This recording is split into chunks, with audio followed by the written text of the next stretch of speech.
안녕하세요. 부자 되세요. 안부TV 공인중개사 박정훈입니다. 먼저 안부TV를 구독해주신 1000명의 시청자분들께 감사 인사 드립니다. 그리고 우정읍에 거주하고 계신 구독자분께서 직접 키운 배추와 파, 물을 선물해 주셨어요. 정말 감사합니다. 어떤 일이 있거나 있을 것이라는 신호, 즉 시그널이라고 하죠. 경기 남부 통합공항 유치 가능성을 높여주는 시그널은 어떤 것들이 있을까요? 3기 신도시로 예정되어 있던 진안지구의 지정과 23년 1월 경기 남부 통합공항 연구 용역들이 발표하는 것, 저는 이렇게 두 가지 소식을 경기 남부 통합공항 유치 가능성을 열어줄 시그널이라고 생각하는데요. 물론 저의 개인적인 생각과 해석이 담긴 영상입니다. 끝까지 시청해 주시고 구독과 좋아요는 감사하게 받겠습니다. 오늘 전해드릴 소식들입니다. 국제공항 건설에 대한 여론조사, 지난 7월에 진행된 진안지구 전략환경영향평가 공람 소식, 그리고 국토부의 3기 신도시 지정에 관련된 소식입니다. 먼저 화성시민들도 경기국제공항 건설에 지지한다는 여론조사 결과가 나왔는데요. 출처는 인천일보이며 조사기간은 22년 10월이었습니다. 무려 54%가 지지한다고 하는데요. 지역 발전에도 긍정적인 영향을 미칠 것 같다는 의견도 많습니다. 거의 모든 지역에서 긍정적인 영향을 생각하고 있습니다. 하지만 응답자 중 많은 분들이 지난해 9월 고시된 공항개발 종합계획에 경기 남부 민간공항 건설이 반영된 사실을 모르고 계셨습니다. 경기국제공항 건설과 함께 화성 지역에 필요한 발전 방안은 교통인프라 구축이 압도적입니다. 사실 저도 수원에서 화성으로 자주 다니는데요. 세수 1위 지역이라는 타이틀에 맞지 않게 열악한 교통인프라를 몸소 체험하고 있습니다. 물론 지지하지 않는 분들도 그만한 이유가 있습니다. 소음 피해에 대한 걱정이 가장 많았는데요. 이제 본격적으로 3기 신도시 지구 지정에 관한 이야기를 시작하겠습니다. 국토부는 지난 8월 3기 신도시 후보 지역들을 발표했었죠. 그중 화성 진안지구도 포함하여 올해 말부터 순차적으로 지구 지정을 할 계획이라고 발표했습니다. 근데 진안지구는 아시다시피 수원군공항과 인접한 지역으로 군공항 영향권에 있는 지역입니다. 군공항의 중심부에서 진안지구의 중심까지 약 3km 거리에 위치하고 있는데요.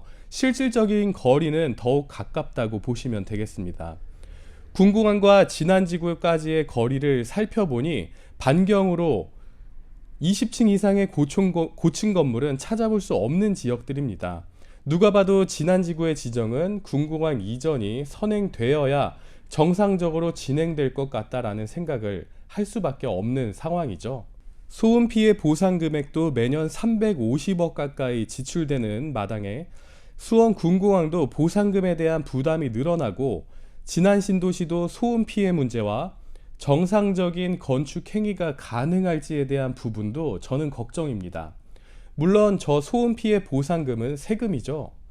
진안지구 주민들도 아마 저와 같은 생각을 하셨던 것 같습니다. 지난 7월 진안지구 환경영향평가에서 주민 의견이 반영된 결과를 살펴보았는데요. 이 자료 역시 댓글 링크를 확인하시면 되겠습니다. 많은 분들이 수원 군공항 이전 문제와 고도 제한에 따른 문제를 인지하고 질의를 해주셨는데요. 군공항 이전 사업과 화성 진안지구 개발 사업은 별개의 사업이며 비행 안전구역에 대한 건축 가능 높이 등을 검토하여 수립하겠다라는 답변을 전문가들이 했습니다. 뭔가 이상하지 않나요? 소음 피해로 인한 국민들의 세금 낭비와 신도시 위로 비행기가 착륙하기 위해 지나가는데 그 신도시의 새로운 주민들이 소음 피해와 안전에 대한 걱정이 없을까요? 제대로 된 신도시로서의 역할이 가능할지 의문입니다. 다음 질의도 마찬가지인데요. 군공항 이전이 선행되어야 소음 피해가 없는 쾌적한 신도시가 조성될 것, 그리고 소음 피해의 대책에 대한 질의에 역시 같은 대답입니다. 별개의 사업으로 보며 소음 영향이 최소화되도록 주거지 배치 등의 계획을 수립할 예정이라고 하는데요. 다른 많은 분들도 비슷한 의견을 내주셨는데 역시나 비슷한 답변뿐입니다. 구체적인 계획이 아직 나와 있지 않기에 예측해 볼 수밖에 없는데요. 비슷한 시기에 진안지구의 지정과 경기남부 통합공항 유치를 위한 계획안 발표, 합리적으로 의심이 들 만큼 계획된 지정과 발표라는 생각이 저는 듭니다. 이미 국토부와 지자체는 계획된 대로 움직이고 있는 것 같다라는 그런 생각을 버릴 수가 없는데요.